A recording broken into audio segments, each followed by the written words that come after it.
The following language in this podcast is immature, but is intended somehow for mature audiences. Please be advised and enjoy.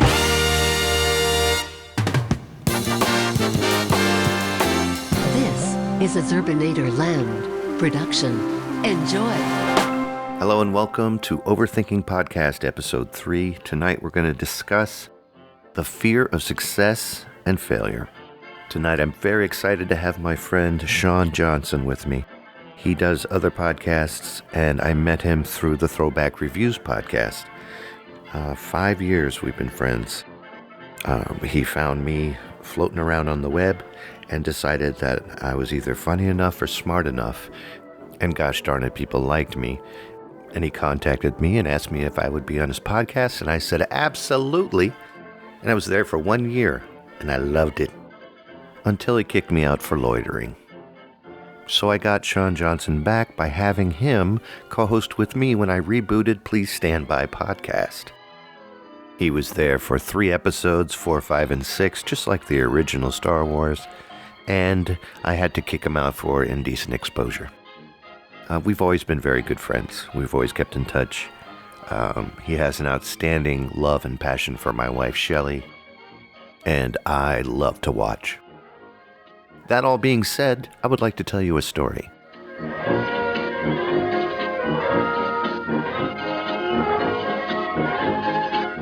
When I was a wee little tot in 2nd grade, I performed at a talent show. I played guitar.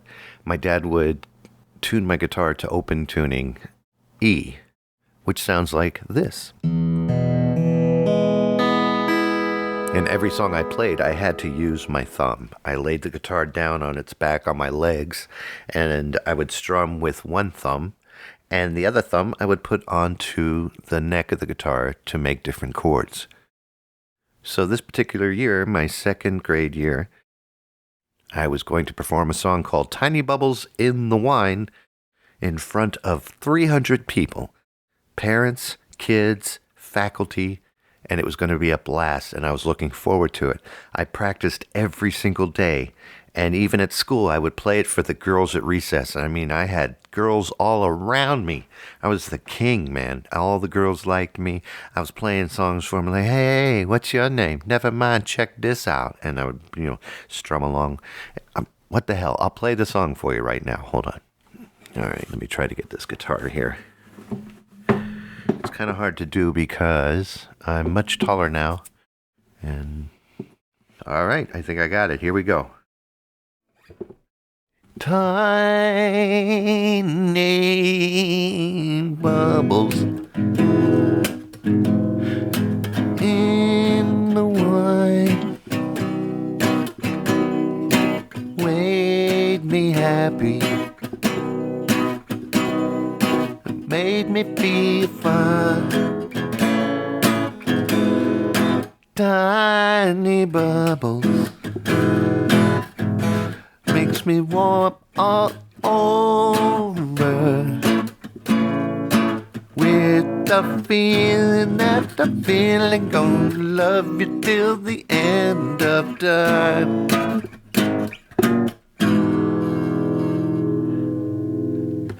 And people actually sat through 2 verses of that song. And I was so proud of them for making it that long. So the song ended, I got my applause, everybody enjoyed it, and they go to close the curtain, and the curtain got stuck, about halfway closed. The look on my face must have caused a huge reaction with the audience because I was petrified. I couldn't believe that the curtain didn't close. I was like, you're supposed to stay on until the curtain closes. And it didn't move. It was just sitting there draping, back and forth, wiggling. It was a big curtain. 1970s Catholic school money. I bought a big curtain. So I'm sitting there and I feel this overwhelming feeling of terror. I was in trouble. It just felt like I was in big trouble because everybody's laughing at me. And I look over to my right, and the person in charge of the curtain was like, just come on. And I'm like, no, I can't leave. It's not right for me to leave with the curtain still open. And somehow I made the doors all shut in the building, and people started screaming. And then the lighting changed. It went from, bright white to red. And I was able to make people fly across the room and hit the walls really hard. That got them back for laughing at me. Nobody laughs at me. Well, love came to me on a little balcony in Spain. Seriously, from that moment on, I've always had trouble performing live in front of people. I would always get that feeling back right before I was about to play. My hands would shake and I would tense up. And for the first 15 minutes of any performance, and I've performed live in bands up and down the East Coast, if I may toot my own horn, I've played a lot of places, and I'm very thankful that I had the opportunity all the way up till my mid to late 20s. Even had a chance to open up for Warrant. You'll hear this story later. But to this day, I can't tell the difference between that as a matter of fear of success or fear of failure, or just plain stage fright. It's hard to put a lid on that bottle because I really can't tell what that is. In my opinion, I firmly believe that the performance went great. Everybody enjoyed it. The clap was heard miles around. And then when things got hectic, I didn't know what to do. The show was over. I didn't know what to do.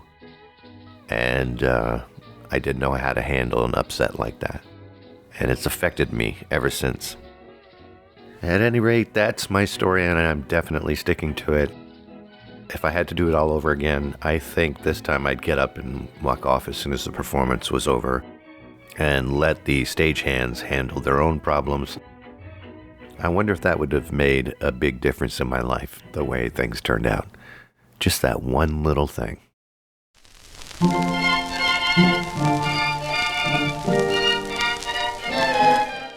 That all being said, let's continue the show with my incredibly good friend, Mr. Sean Johnson. How you doing, Sean?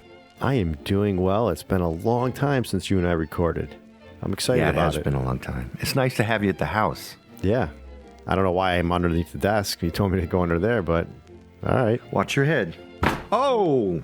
The reason I have you here today is because you and I had a discussion quite a while ago about fears of certain things.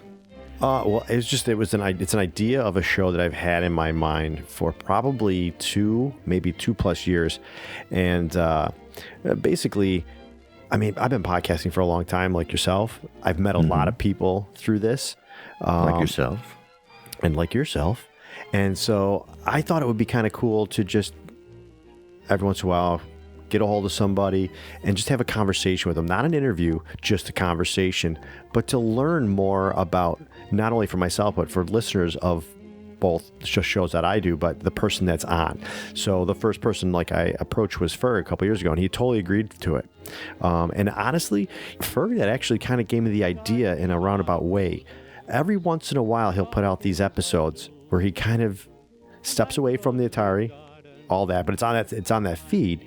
But he'll talk about some of his background and growing up, and I know he's done it like at Christmas time about baking and stuff like that. And I found it fascinating. Like, I love his show and I love other guys' shows that I listen to, but I also want to know a little bit more about them. So I thought that would be kind of a cool show to just put together, where I just sit down and talk with someone like this, across the table, have a cup of coffee, a beer, whatever, and just talk. No script, no interview, just a conversation, learn a little bit more, have some fun, and so I thought that would be kind of cool for people, like if it's Ferg, people that listen to his show, they can be like, wow, that was a cool conversation to find out more. Same with yourself, and there's been other people that I've reached out to. So, but like I said, it's been like 2+ years in the making, because I guess I'm nervous to do it. I don't know. I feel like it would just be a failure, and that's kind of how we got on this topic.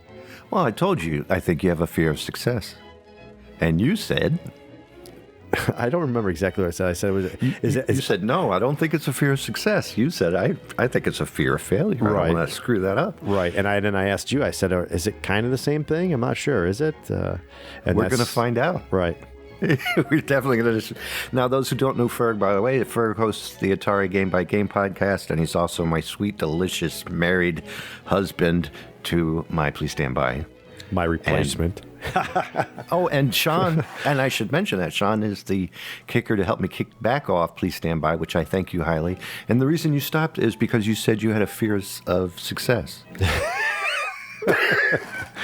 Exactly. You know what? You know what's funny? And in life, you kind of look back at what other choices you've made, and a lot of times I think we dwell on those choices, but sometimes you can look back and be like, that was the right thing. And so when I left Please Stand By and then Ferg came on, when I look back at that, like I kind of compare it to like when my parents got divorced, right? It was a horrible thing, but then in the long run, I go, that was the best thing to happen for my parents. Like they weren't meant to be together, right? So it's kind of like that. Like I absolutely love Ferg on the show. I think he does a better job than I ever could have done fitting in on that show. God bless you. I think you did a wonderful job. And when you left, it was hard to decide who to replace you. But I think I made a good choice. I'll find out. Absolutely. You know, if I made a good choice or not after a while. You know. When are you going to replace him? I think if I was going to replace him, maybe after show 100.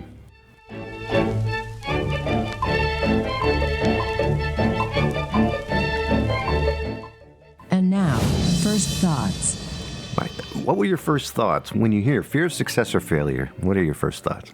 More so, it's a fear of failure in my eyes, the way I think of it. My wife has a little different opinion of that, but I just think about, I struggle with the confidence of things, and obviously of not following through with something, but that's generally because I'm afraid to. You know what I mean? Right. I'm afraid of the embarrassment of putting something out and people that I probably would never even know being like, oh my God, this is such crap, or even if it's not a podcast, whatever it may be that I'm doing, right. To be judged, I guess. It's being judged by your peers and stuff like that. It's always been like that for me since I was a kid, so then when I would find something that I felt I was somewhat good at, or even to say that maybe I got positive attention for, I would kind of roll with it. You know what I mean? I'm on the boat with you because my biggest thing is procrastination. That's where the fear of success and fear of failure, either come in, is where it's just like, well, I'm just going to put that off and maybe I can do it later. And then after a while, you realize, hey, I never did it. Yeah. And it's gone. I attribute it to low self-esteem on my own self. It's like, well, this morning, Sean asked me to try to do a YYZ drum solo by Rush. And I turned on the drums, and I was going to set up the camera and do a whole rigmarole for that. And as soon as I started, I was like, gosh, I can't do that. I'm no Neil Peart. And there was a time I could probably do it, but I can't do it now. I'm too old. I'm inadequate. I can't do that anymore. And this is what you're telling yourself, right? It's exactly what I told myself today. And I said, I'm not going to do it. And then you have that after feeling of, which is sort of like, yeah, there's the fear of doing it. And then even if you, not even getting over the fear, bypassing the fear altogether, you have that stagnant feeling that you're just sitting in dirty water, and then you just drop the whole subject. It's gone. Yeah. And then that idea just gets laid off to the wind, whether it's something creative you could have done or something that people would have enjoyed if you had done it. It's gone. Now it's all dirty water, and you're going to dump that pail and do something else. Do you ever think like, oh my God, this would be so awesome? I know it would be, but then there's that little smidgen in the back of your head just saying like, well, I know it's going to suck. And that little bit of that little voice can totally overcome that loud voice in your head that's going, this is going to be awesome. Oh my God, this is going to be so cool. And that little voice always seems to just kind of run the show. No matter how big the crowd is rooting for you, that little freaking mouse that goes, but you suck. And then you hear that above the roars, and you're out. Yeah. Yeah, I know exactly what you mean. They all know that's your job, so I'm alone. I think a lot of it probably, I don't want to speak for you, but anxiety for me definitely feeds into it. I think maybe the two just kind of go, hand in hand. Yeah. That's fear, though. That's exactly what fear is. It's an anxiety from something. Well, no, I guess anxiety is a component to the word fear.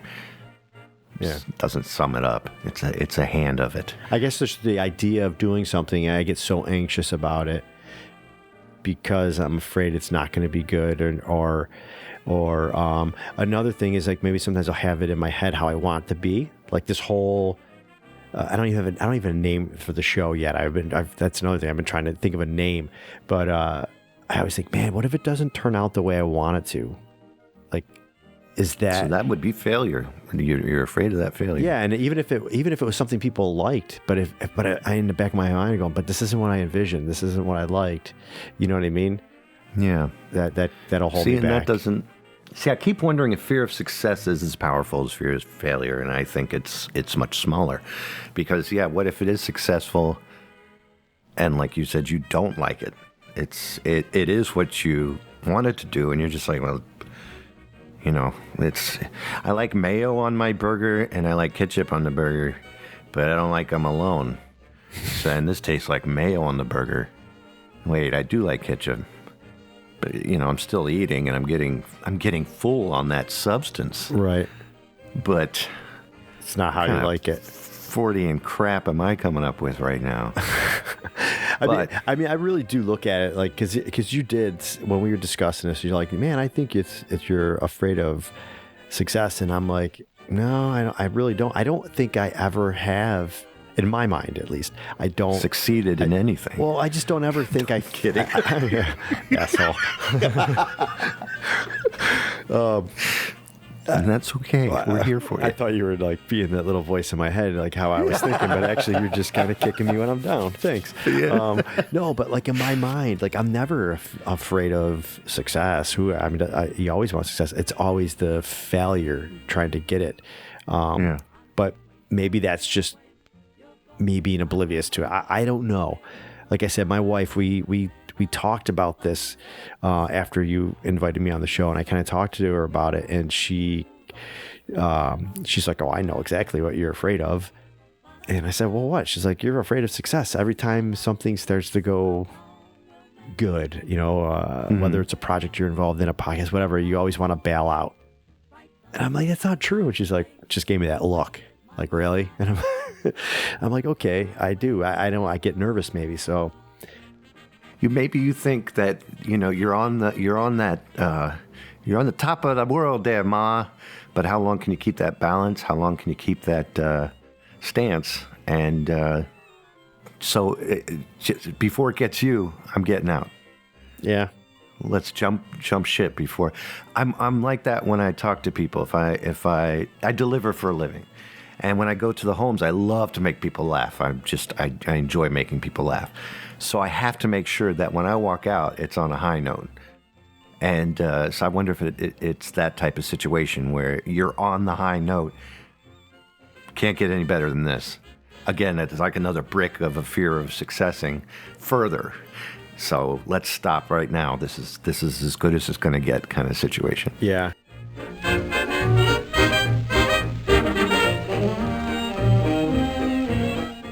So let me ask you something. Another project that you and I talked about years ago. Yeah. And it was really going to be, you were going to be doing all the heavy lifting. So this is why I ask you if it was just you were too busy, weren't interested, or talk about what it was. I know what you're talking about. Yeah. So when you would deliver, I think you were doing like was it in-home care? Companions and homemakers. I was working for a company taking care of elderly people and elderly sick people, and they were really elderly. They were up there, right? And a lot of them knocking on heaven's door. There were some that were like war vets, but both of us are big fans of OTR, old time radio, and that whole era of like U.S. history and just the way life was, and so I said, hey man, wouldn't it be cool? Because you had sent me a couple of Voxers where one of your companions would talk a little bit. So I came to you with this idea. I said, man, it would be really great if you could just ask them if they would be cool with it to sit down with a mic and just talk to them about that time. Like whether they were in the war, and if they weren't, what life was like living in wartime without being, you know what I mean? That kind of stuff. And I thought, man, this would be such a cool podcast that I would love to listen to. And I would do the edit. You just had to do the heavy lifting in the interviews because you had the access. And we talked about it a lot and it just never happened. So I always thought maybe, you weren't interested in it, or maybe you just felt uncomfortable. Well, I am gregarious, so yeah, I was definitely going to take the reins on talking to people. I could talk to anybody. I have no problem with that. I think the reason that I didn't do it, I'm looking at the word success and failure, and I'm leaning more towards failure because of two things. Number one, I come from a family of policemen, my father, and then my stepbrothers and all of them, and my even my grandfather. He was a school teacher, and then he was in construction, but I think he was also a policeman. And then my grandfather on my other side, my step-grandfather, he was a judge, law enforcement. I did nothing but work, nothing with that. And I grew up not having much respect for police. Now, that doesn't shadow onto anybody that served in the military in World War II, but it does shadow my feeling of self-worth daring to talk to somebody who in my eyes is like a mystical hero. I mean, these guys, I complain when, my finger hurts. My finger aches, must be MS. I feel bad for me. Get me a parking sign so I can get inside McDonald's faster than anyone else because my back hurts and my leg is sore. These guys were shot up coming out of airplanes and then, still had enough courage to run in there with knives and take out any infantries that were trying to kill us. I can't ask them questions. I'd be like, hey, how was the war for you? And I also wondered if, and that was personal for me. That was my failure.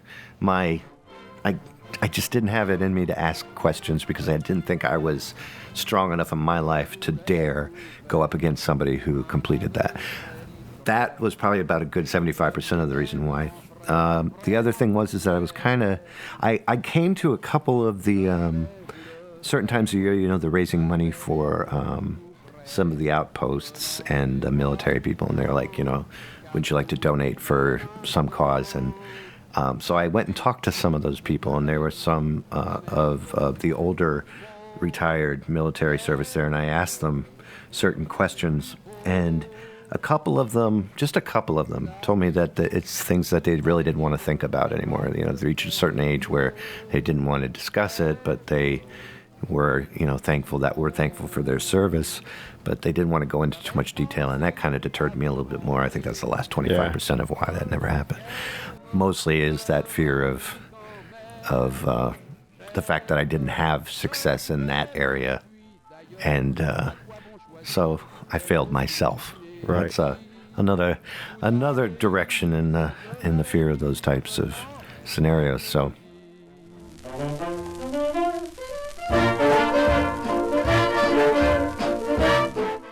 It's funny you mentioned your family history of being in law enforcement and stuff like that, and not going that route. I don't have a big family. I mean, my parents got divorced, and I have step siblings and everything. But as far as I have one brother, and he's sometimes I go, damn, man, what the frig, man? He's like, he works his ass off. He's very ambitious. He's the type completely opposite of me. He wants to push himself to success in the workforce. Like, I work in a factory. Tell me what I got to do. I'll work my tail off. I'm a good worker that way. And then I clock out and I go, I don't want to make decisions, big decisions and stuff like that. I mean, sometimes you have to make little ones, but you know what I'm saying? Yeah, I do. And you've been doing this a long time. That's dedication to that job. Yeah. But he's always in managerial positions, and he'll start at, not the highest thing, but it's like next thing you know, he's like worked his way all the way up, and sometimes I go, man, my parents look at the two of us and go, how did Scott get so ambitious and Sean's just willing to just get by? You know what I mean? But it's just, do you both have families? And we both have families, homes, and beautiful children, and I have obviously I have a career. I've been doing it for 20 plus years, and I have take care of my family. But just sometimes I do that. I go, man, I just feel like, I didn't go to school and I didn't do this. I just kind of went right into the workforce. And, was it because I was, again, was it because I was afraid that I would flunk out of school or let's be honest, could have been laziness. Makes you wonder. That laziness, wondering if that is laziness, that's the procrastination. That's the feelings I get, but and not about your situation personally. Yeah. Your situation that you're talking about, I go back to saying you've been doing that job. Can I say how many years you've been working where you're working? Just hit, I'm going on 21. That's pretty damn. How long has your brother been doing his jobs? I bet he goes from jobs to jobs, huh? Not and really. in between, pulling nights at McDonald's, right? Yeah. I don't know. No, but and I totally respect it. It's just sometimes you just, to yourself, you just go, man, I failed in the fact that I didn't push myself to try to make me have a more, not even glamorous career, but just something where maybe I could provide for my family more. Right, because I'm not lazy in the physical sense. Like I do well in that area. Right, you tell me, like I said, you tell me what I got to do. I'll go in there and I'll work my tail off. But when it comes to trying to figure out problems and do this, and I don't know, maybe it's I just don't want that attention on me. Right, I mean, it could be that. That makes sense. I don't sense. know what it is. I don't know. Well, I do like you have a good work ethic. If I do call you via Voxer, if I'm talking to you via Voxer, I don't hear back from you unless you're on your way home, or if you do Voxer me back, you whisper as if you're hiding from the government, because you respect your job and you're working in a place that's pretty loud, but you also, that's something you respect, and I appreciate that.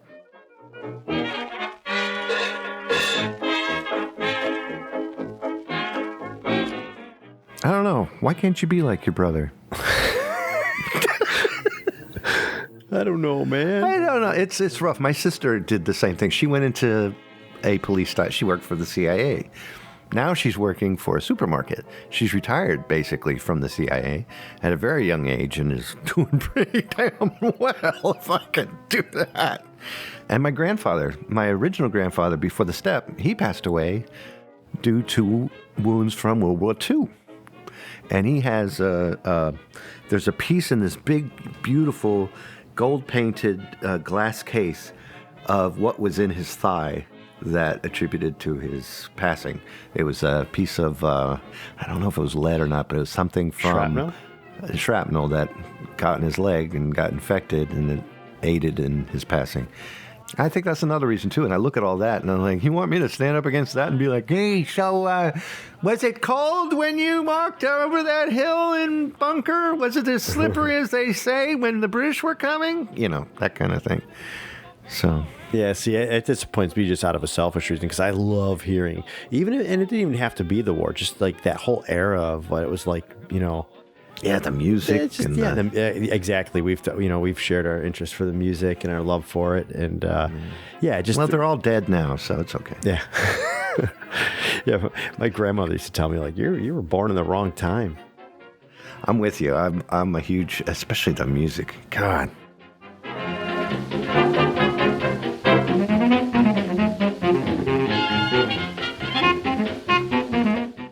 Now it's time for the truth. The fear of success phobia is very much like the fear of failure. Both prevent the sufferer from dreaming and achieving their goals. Often, the individual might be afraid of success owing to the fear of inability to handle fame or wealth it brings. I'm not afraid of any wealth being brought in. I do fear a little bit of wealth. Oh, that brings me to this. Good thing you brought that up. GM, as of 2 days ago, or a day ago, decided they were closing down 5 plants, 15,000 jobs. I can't remember if it's 15,000 jobs per plant or in general. I think it's total, because my plant's like about 1,500 and it's pretty big. I couldn't imagine 15,000 at each plant. Okay, but I could be wrong. And I told Shelley this morning, I said, I think that's the reason those people are coming up over the hill. I think that's the reason that, because... You think so? I think so. I think they were coming up for jobs, and they're like, you know what, we're closing these factories down. And I was thinking, the main reason the news told me that this was happening is because GM wasn't going to make that extra $6 billion that they made when they were producing cars such as the sedan for Cadillac, a couple of half-breed SUVs for... GM provides cars for a lot of companies, and they're stopping to make all of those, and they're going to focus more on SUVs. That was the reason that they were shutting these down. Yeah. And because they're losing money because they're not selling sedans and passenger cars as much as they're making on the SUVs. So they're wasting money building those. So let's shut those factories down so that we can keep that $6 billion coming in next year. And I'm thinking, how much money is enough for these bastards? Yeah. And that bothers me. I make $250 a week in a paycheck. I'm not making as much as I made down in D.C. I would sit here and say life was much better when I was making. Shelley and I together were around $120,000 a year. We were doing pretty well. Didn't feel so good. Wasn't that great. So we went out to dinner a couple times. We weren't happier. We're actually much happier up here than we were down there because we're closer to the family and all of that. Making less money keeps us more interested in doing things that don't cost money instead of things that do cost money. So we actually spend more time together. So I'm happier with that. Shelley will buy tickets for the lottery. And I'm like, God, please don't let us win, because we already start fighting about where the money's going to go. Of course, we both want to pay off bills. We both want to get the kids paid off college and the grandkids to college. But then what do we do with the other $1 trillion? Well, we said maybe we can help my mom out, because she's sick and then she's in a nursing home now. Maybe we can help her out. And Shelley's like, well, no, she said she would. But it's like, and it's like, I don't think I want money. That's the bottom line. Yeah. That's a fear of success in that area. I think I'll take my chances with that one. I think it's a fear. I think that's a fear of success. That would definitely fall under fear of success, not failure. But being that, I would be afraid of who I would be with that much money, number one. Number two, I'd be afraid of Shelley and I splitting up because we couldn't agree what to do with the money, and we would just buy each other out. And be like, you know what? I'm happier with my money That's a hell of a more way to than I am split, with though, you. pal. Well, those girls are expensive in Vegas. That's why you got to go to Tijuana. You get a donkey. They and understand a girl. you can bring them home as long as you got papers. Give me the papers, right? Yeah, I think my wife and I are on the same page when it comes to if we were to hit that thing, I could. And I don't know. I mean, I don't think we would turn into complete jerks or anything like that. I think, we've talked about it, what we would do, and I think it plays out pretty well in my mind. Oh, really? You have it all set up? Yeah. But I'll tell you this, man. Like with my other podcast that I do, the Negative Splits with my buddy Bill and Glenn. Tell them what it is about. So it's a running podcast. I'm a runner. I like to run really far and lots of miles when I can. Right now, See, that's just fear. That's why you run. No, that's I want success. Oh, health. I want That's success in that. I want success in that. But unfortunately, right now I suffered a stress fracture, so I'm recovering from that. But yeah, so we do a running podcast, and a lot of times we have like two different styles of shows. Ones we call, because the show's the Negative Splits, we call one style show a splits show. And basically what that is, it's just the three of us kind of just rapping, not rapping. Like, I can beatbox pretty damn good. I actually did put an episode out. I did put an episode out. It's called The Dutch Diaries, Dutch being my nickname, where I did some beatboxing on it. But anyways, people loved it. But That's fear. That's not even that successful. you don't have to be afraid of everything. But, No, you don't. But anyways, so the split shows is just when it's the three of us and we're just kind of talking about what we've been up to as far as our running, and we kind of make it fun. We try to be a different running podcast. There's a ton of them out there. Some are real serious, whatever. We try to have fun with it, interject more than just running, right? But then we have shows where we interview actual successful elite runners. They could be anywhere from a marathoner to what we really love doing is the trail ultra marathoners, and so what I'm getting at is when we do those interviews, man, I hate them because I don't like those two have gotten a real ball rolling with the interviews. Like, just got a real knack for it. And that's why I said the show idea that I have that I want to do won't be interview. It would be a conversation. I feel like I come off as interviewing when I ask questions and it doesn't sound natural, or I'm afraid I'm going to ask the wrong question. And so it really pulls me back from those episodes. And so then I feel like a failure that I'm not participating to the degree that I should with these guys, right? But I'm just so fucking nervous that I'm going to screw something up or ask a dumb question. And here's the thing. When I do talk and ask questions, like generally it comes out fine, you know? So I've tried to kind of bring more of a comedic angle when we do these interviews with them and ask some funny questions to try and, you know, kind of knock their guard down a little bit, you know, but Gotcha. Yeah. But the show has become very successful, and that's hard for me sometimes because I feel like I'm not doing my part at times. I feel like I'm failing on that. You know what I mean? So that's always a tough one with me. And I think that's where my wife's talked about, you know, you try to pull away or quit stuff that's successful because I feel like, well, I'm not doing my part. Like, I don't like free rides with shit. You know what I mean? So, but I understand that. But, you know, and they're like, no, man, you're fine. You know, there's the three of us, we do our show. And sometimes they'll try to interject me a little bit more, like kind of pull me in. And then I'll, you know, open up a little bit more. But I mean, then there's been interviews where I might say 2 words the whole time. I just sit there because I'm like, I don't want to jump in. They're in a flow. There's no dead air during those interviews, right? No. And I mean, we're all champs at editing. So even if there was, you wouldn't see it. You wouldn't hear it. Podcasting, where the with the gift of post-production, there's nothing like it.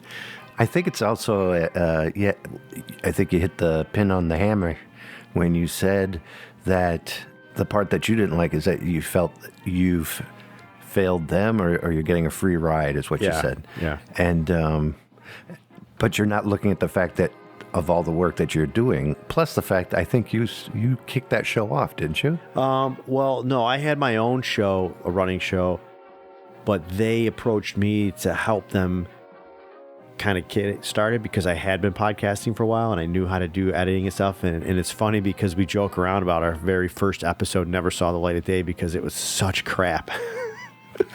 That I was like, I'm not even editing this thing. It was horrible. But now we've like knocked down this kind of like flow that we have. We've, you know, because we're friends and we all love running. So, I mean, it's just one of those things. I don't. So you are getting a ride. You're just sitting in the back left passenger seat. Basically, yeah. That's maybe you should work a little harder on that. Yeah, I'm actually meeting up with them tonight. Maybe I'll just tell them that I'm gonna as soon as you see them. First words out of your mouth. I'm 2 out. words. I'm sorry. That would be it.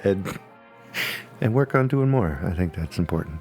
You know, and then there's. I mean, I know this is coming off as me just plugging all my stuff, but. Lake me, but have a swim. But I mean, but truly, like, you know, podcasting for me is a passion, right? And I do it for different reasons, and I have different shows to fulfill different things for me personally. And you know, I started a show with my wife about 1.5 years ago. She kind of came to me and was like, "Hey, let's do something together. We have 3 kids. Sometimes you're doing your thing. She's an artist. She's in her studio. This will give us a time to just make sure that we're together and doing something together, right?" Right. So we started doing this podcast. That's the only show I've ever done where I don't look at numbers very often. Like, very few and far between do I look at numbers because I have such a good time doing it with my wife that I don't want the number failure. If that, I'm making air quotes that you can see, but you know what I'm saying? Like, because, you know, it's sort of like you don't want that to be the reason you do the show. Exactly. And I did tell her that up front. I was like, look, I'm not going to monitor numbers and worry about numbers. I just want to have fun doing this with you. And we have a great time doing it. Now, she'll ask me at times, like, how do you even know if people are listening? And I do look periodically, and I know that there's numbers there, but I don't want to obsess on it. Right. Has it improved your marriage? As if there was any problems before, but are you closer now that you're doing a show together than you were before? Maybe just the fact that we have those times together and we're sharing more time together. We're sharing kind of 2 passions, right? Like my wife, I said she's an artist. She's a huge horror genre fan, horror movie, Right. and so she loves that horror art, and her artwork is kind of whimsically horror stuff. It's not horror like in the oh my god, it's so scary, but it's kind of like funny, creepy kind of stuff. Where I love, obviously, to podcast and talk behind a microphone. And so it's kind of cool to mesh those two things together. But because we're married and because we have the same family and we have the same responsibilities, we've kind of struggled to keep a consistency going to where when you do a normal show like you with Ferg or whatever, or me with the Splits, like we kind of have set days they're released. So we have to have set days to record.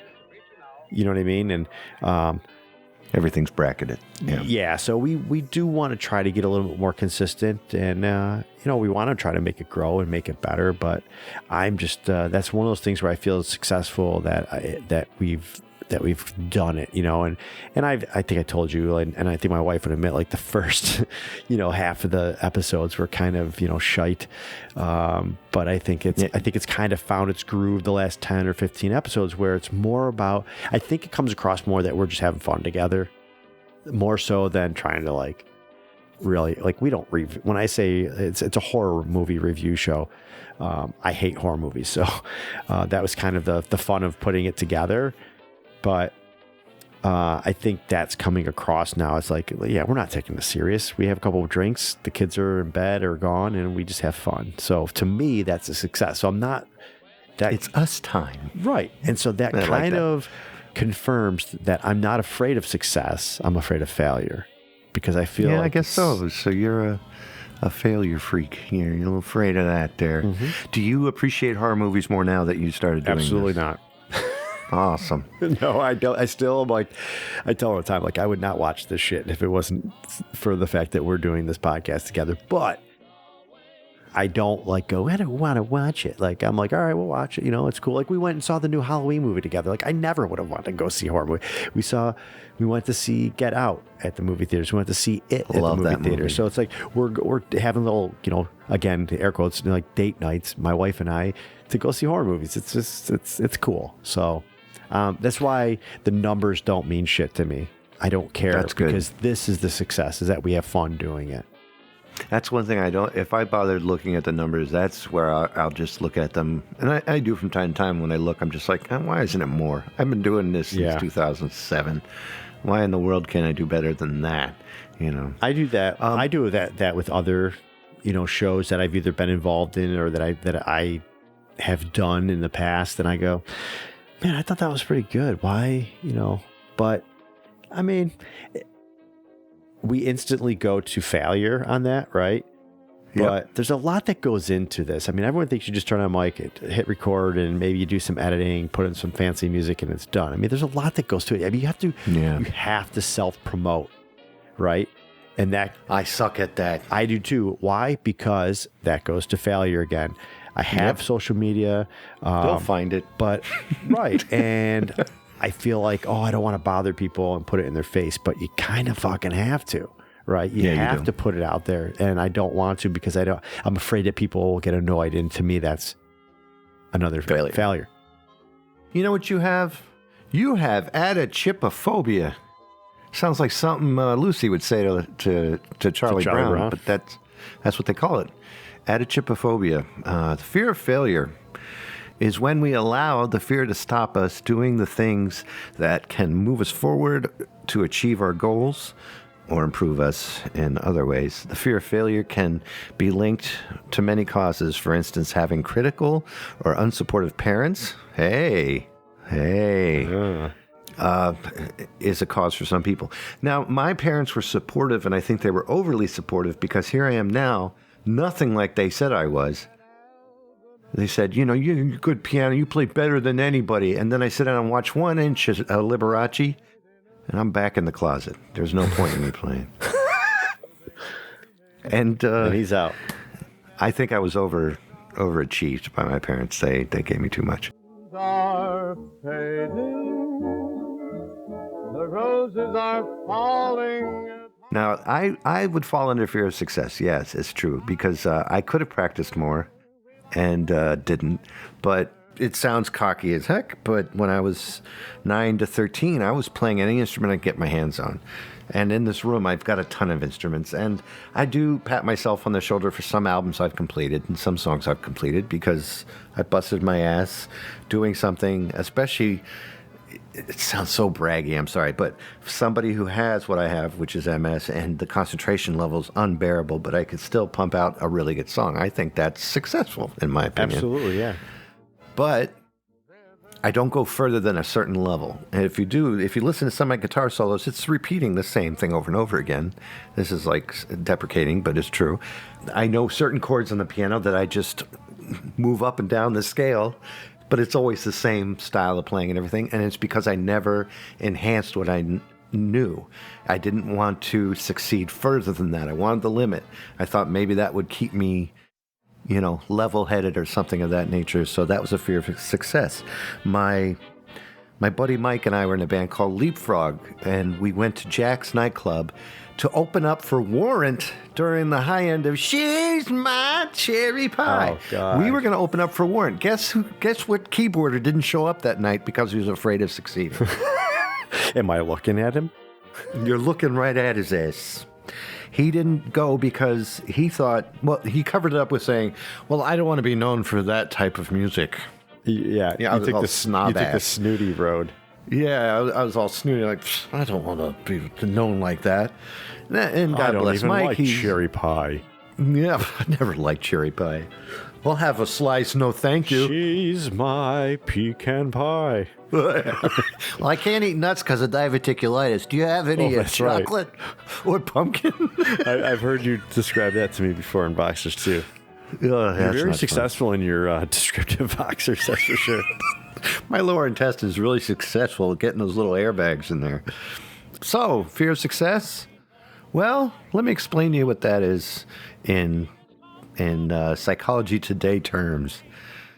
If they think they can't do something or they don't want others to think that they can, they think success now sets themselves up for failure later. Bingo. That's exactly what that is. That makes absolutely no sense at all. Now, let me go further. Almost nobody is afraid of success, but there are those who avoid it, deny it, or reject it. Not wanting to succeed is a rational consequence to the fear of failure. Saying that, thank you, psychologytoday.com. That's www, full stop, psychologytoday, full stop, com. That reminds me of when I went to my wife and I, when we first got married, we got this family doctor, right? And so we both went in. Now this is weird. Like I was only in my 20s, so I didn't have to get like a prostate exam for my wife or anything. But we both went there for like a basic physical. Now this is back in like, oh God, probably 99, right? So he's got this headset on, and he's talking into the computer, voice dictating, and he'd be like I have a hammer toe. So patient, has defect, hyperspace. What, like it's saying all the shit, and like we left there. What if he's talking about the rectum? He's like, patient's colon. Go ahead. We just left. We left there, and we were just like, that guy is the strangest character, man. But he's like really smart. But he's like, I don't know. It just reminded me of that. It was funny. Well, it's the early day of text to speech. No, that's fine. That's it. I think what we're going to do is sum it up, and then I hope it's not too short for you. No. How do we do? I feel like I actually got some therapy in tonight. God bless you. God, I hope we didn't bore people. Oh God, I don't. No, we no, we had some fun. We shouldn't have done this. I should have said I couldn't do it. Oh my God, dude, no, come on, don't. You know what? I'll make us both feel better. I won't even put this up. All right, man. Yeah, let's just keep it for ourselves. Okay. You want to go in the bathroom and measure our penises? Okay. All right, let's do it. Wait, I don't want to do that either because I have a fear. Oh God, I don't know, man. What if he's bigger than me and then he laughs at me? Oh shit! Oh God, not again. God. And what if he does? I don't have a foreskin, but maybe he does, and he thinks I'm less of a man. Foreskin and 4 years ago. Oh boy. Let me press this button before it gets ridiculous. Or has it? Do you ever do a serious podcast? No, I hate them. Always bring the funny. Ugh.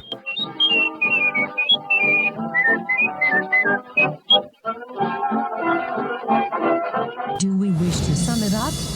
We sure do wish to sum it up.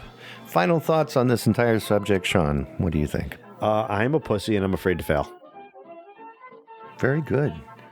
Just like with anxiety, and I talk to people, it makes you do, you're not the only person, you're not the only one. And I hope that I can bring myself to do this idea of a conversational show in my head and put it out there. Like I need to do it. You know what I mean? I need to pull the trigger, just do it.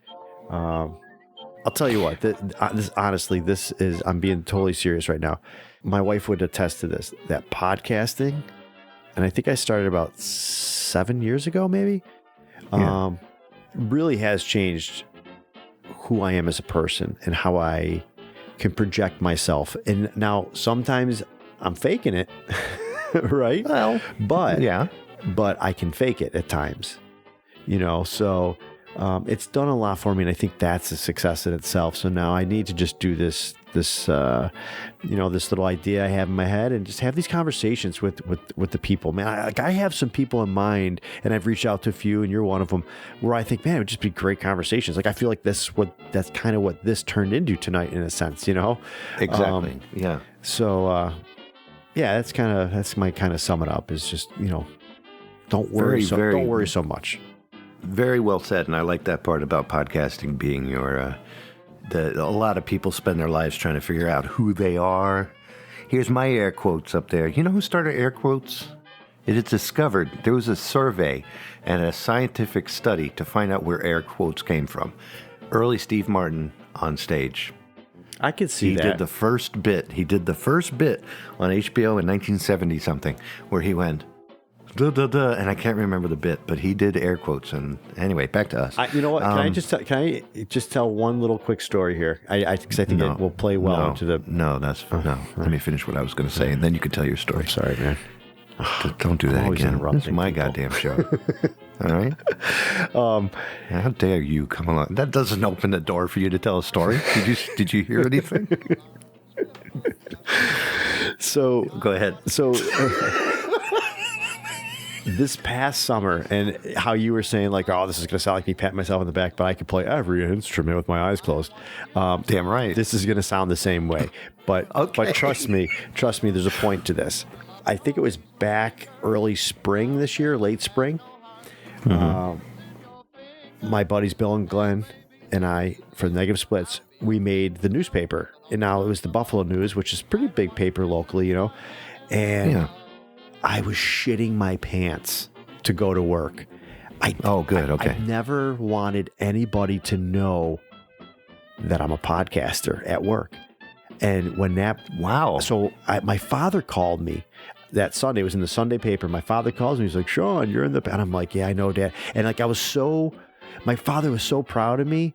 My stepmother was so Good, proud of yeah. me. And Fear of success. I felt bad because I was so short with my parents, because I wanted to I just want to forget that it was in there. And I honestly was like nauseous to go to work. I was so scared to go to work because for 7 years I had been hiding the fact, because I always, guys, I work in a factory. Guys are kind of, it's childish at I times. understand. And they look for things to kind of pick at you. You know what I mean? Of course. To bring you down. Yeah.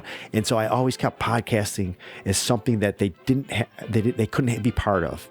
You know what I mean? Like, I never... It's too nerdy. Why would you do something like that? Exactly. Or they might listen and then the next day come in and start quoting things I said and mocking me and stuff. So I just never wanted anybody to know. And so I got to work that day and I literally was sweating, and my anxiety was through the roof. Man. And then we have a meeting before the beginning of the shift, and I didn't want to go, but I had to go. And like the whole entire day, not a ton of people, maybe like 15, 20 people would come up to me like, hey, I signed a paper. What do you do? That's really cool. Like, it was a total opposite of what I thought. You know what I mean? So now I don't have to hide it in conversations. You know what I mean? Because I would talk to somebody, be like, oh yeah, I was talking to this my friend, but it was actually I was interviewing somebody, but I don't want to say that because then they'd be like, what do you mean you're interviewing somebody? Oh, you know what I mean? So it was like this weird thing where I was so fucking terrified, and then it was like for years terrified of people to find out, and then they're just like, oh, that's cool, man, that's awesome. Do they, if you go to work now, do they, I heard what you said yesterday about this. And then, nobody listened. Nobody found it. And I thought maybe they would bring up, that's my dream, is to have people be like, listen, I heard show episode 36 of Please Stand By, and you said something about the karmic cause of reenactments in the Civil War Prodigy series, and I was wondering. I listened to Please Stand By. You've never said that. You've heard that show? If I had to sum this up for both me and you. Do it! Just do it! Thank you, Shia. He says it best. Yesterday, you said tomorrow. So just do it! Make your dreams come true! Just do it! It can be so agonizing trying to live your life hiding. So, what's the answer? Some people dream of success while you're gonna wake up and work hard at it. Nothing is impossible. Do you agree with him? Words of wisdom. You should get to the point where anyone else would quit, and you're not gonna stop there. No, what are you waiting for? Do it! Just do it! Yes, you can! Just do it! Do it! That was Shia LaBeouf with this week's Word of the Week. When I watched, which is do it. When I watched that, you sent me that link the other week, and I watched it, and I laughed, but I also was like, that's fucking cool. I enjoyed it. It's good. I watch it now, and my first reaction was like, it's funny, and it's easy for you to say you're an actor. Well, exactly. He's a millionaire, for God's sake. But he wasn't shit out a millionaire actor. He had to just do it at some point, right? So it's kind of cool. And I know I've heard things and read things where he, he's a little off his rocker, but still, he made it, right? He for whatever success he's had or has, he's right. You got to just do it. And that's the thing. There's difference in people who are just and I envy those people who are just like, fuck it, I'm going to do it. I'm going to go out and do it. And I don't care if you and you don't like it, because I know you over there, you're going to like it, and you're going to get what I'm doing. And even if you don't get what I'm doing, I'm still doing it. And they just do it. But somebody maybe over in that corner sees it and can relate. You know what I mean? You got to just fucking... And I can tell myself that and just say this, but tomorrow I'll be a fucking little chump again. And I won't do... I'll be like, hey, Ferg, I just want to touch base with you. You still on for that show? Yeah, anytime you want, Sean. Just let me know. Okay, maybe next year. Exactly. Go bake some fucking cookies, Ferg. It's that time of year, by the way. Ferg makes some good cookies. Nothing like a good baker to make some good cookies. I'm going to tell you this right here. This is where I'm not afraid of success. I would, if I lived close, I would challenge Ferg to a cookie bake-off. I can almost guarantee you I make a better snickerdoodle than he does. And Ferg, I know you can be a little pompous with your fucking flavors. Don't be like, oh, snickerdoodles are, that's nothing. Nah, I'm telling you, I can bake a better snickerdoodle than you, Ferg. I'm fucking dropping it right here. Wow, and I'm swearing a lot here on Zerf's podcast. Right here on Overthinking Podcast, you heard the gauntlet has fallen. I overthink it a little bit. I did. You know what I'll do is I'll take a clip of this and put it in this week's Please Stand By and see if he's down for the challenge. A little teaser? A little bit of a teaser. There's going to be a little bit of a bleep factor in there for that show, but this one's wide open, so it's fine. All right.